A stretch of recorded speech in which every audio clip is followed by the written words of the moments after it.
We are still on CPA foundation level, Introduction to Law and Governance, a paper that was done in August 2023, and we'll be tackling question 7 of that paper.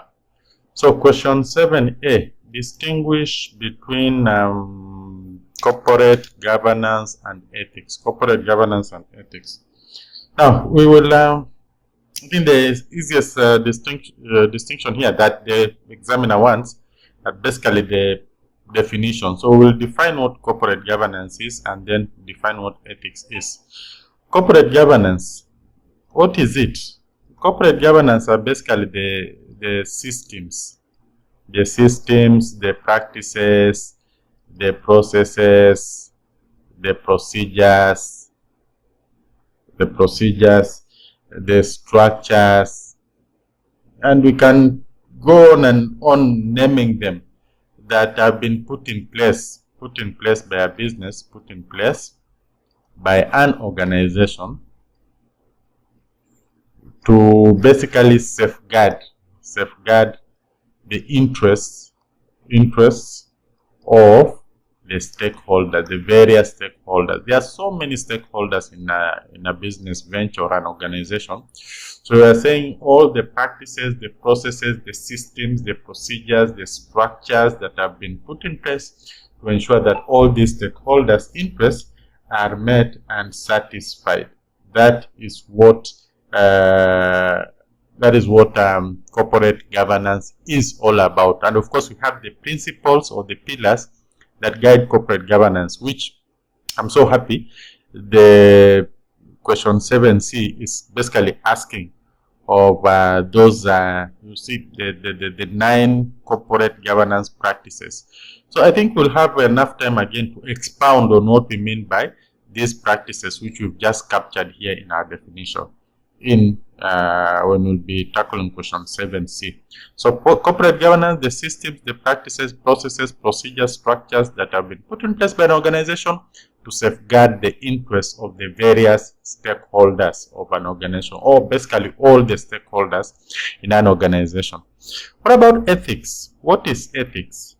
Ethics is the, again, I'll give a very brief definition of what ethics is. Ethics is the ability to differentiate between good and bad, or right and wrong, and then you don't stop there and go ahead to do what is right or good. So the ability to differentiate between good and bad, and then you go ahead and do what is good. What is considered good has been defined by religion, by the laws of the land, by the society. That is basically, it's relative, but at least we have a definition of what qualifies to be good or what qualifies to be right. That is what ethics is. What would be considered right by the religion, what would be considered right by the laws, of the land, what will be considered right by the society. Of course, we also have morals that come in place, and they go hand in hand with the ethics. Values will also go with ethics. The opposite of values are vices. Vices are what are considered to be wrong, and the society shuns those kind of behaviors that are considered to be wrong. So basically, ethics, ability to differentiate between good and bad, right and wrong, and then you go ahead to do what is considered to be right or good, and that has been defined by the laws of the land, by religion, and by society. So that is the definition, basically simple definition between the two, and basically also marks as comes in as the distinction between the two terms. Let's go to the next part of this question, which highlights 7 consequences of lack of business ethics to a country's economy. Lack of business ethics to a country's economy. It discourages investors. discourages investors. And if we discourage investors, then we are going to lack what we call this thing of the balance of payments. We'll have a negative balance of payments, where we are likely to do a lot of imports than export, because we are not attracting investments in the country. So it will discourage investors. People will not want to invest in a country which lacks business ethics. People will want to invest in a country where businesses are being conducted ethically. And this one, we can also say one of the other consequences is that it leads to a bad reputation for the country, And bad reputation means that even when we export those goods, potential buyers might shun away from those products. So yes, we might be able to export the goods, but because we are an ethical business community, the potential buyers might not have faith in the goods, because part of the unethical practices includes, cheating even in the quantity, the quality, and so it will go a long way in affecting the reputation of the country, which might affect even the possibility of our goods performing well outside there when we export them. And of course, that one at the end of the day comes back to haunt our economy. We have legal penalties, and these penalties might not just be here in Kenya only. They might also go outside Kenya, and that means that we will part with a lot of our currency just to meet the penalties that have been inflicted on our businesses. Then we have, of course, financial losses. Like these penalties, especially if we are talking about penalties by other countries, it simply means flee of capital, and that might not be so good to the country's economy. Then the other thing also is access to licenses and permits, especially at that global level. We might be disadvantaged. And of course, if we don't have access to licenses and penalties, this will, in one or the other, affect our country's economy. Because even Kenyans who go outside there to make money, they make money, and then this money is sent back here, and that boosts the country's economy. But in this case, because of our lack of business ethics culture, other countries are likely to fear us, and so they might not give us permits and licenses to do business in their countries, and that might, in the long run, affect our country's economy. I think we've talked about lack of investor attraction. Then we also talk of lack of cooperations and business partnerships, joint ventures, strategic alliances, those things that can help businesses to grow and expand. We need others also in other countries to be able to grow and expand and to reach out to those other clients who are found in other countries. But if we have these problems of unethical business practices, then we will not have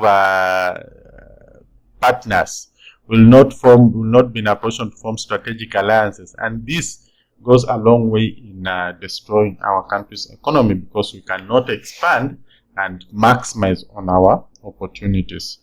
It will also lead to poor business culture,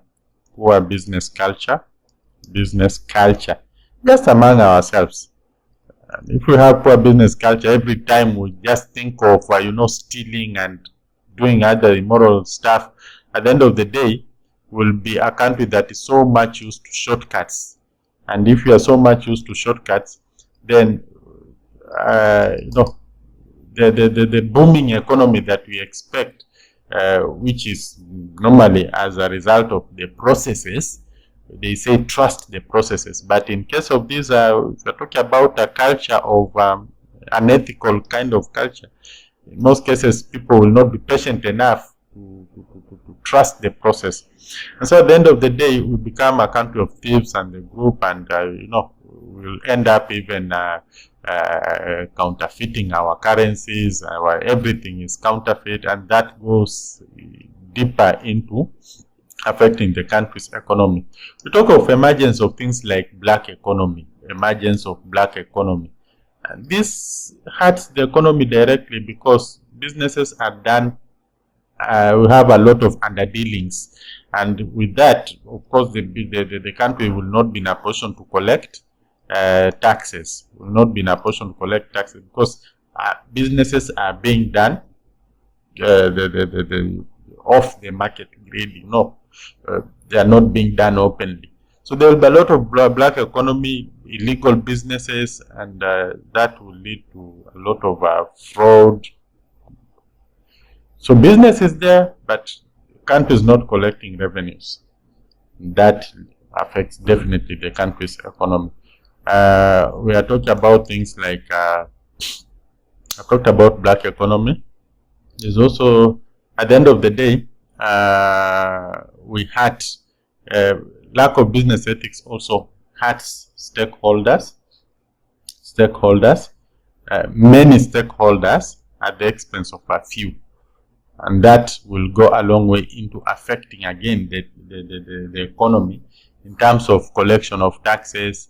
And sometimes we may not even be able to collect taxes at all. The government may not be in a position to collect taxes at all. Why?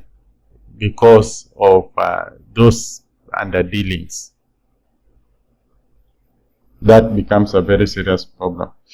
So, what else do we have?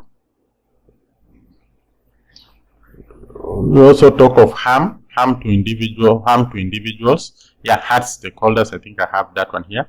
Hurt stakeholders, and of course, if we hurt stakeholders, some of these unethical practices lead to death of individuals, serious individuals who will have helped in, uplifting the economy. Death of individuals, death of businesses, and of course that without saying goes back into hurting the country's economy. So these are just a few, and I think you've seen how, and we also have reduced employee productivity,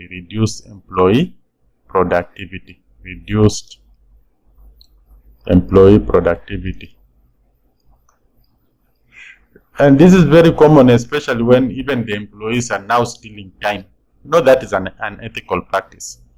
We are supposed to report 8 up to 5. You come to work from 11, by 2 you are gone.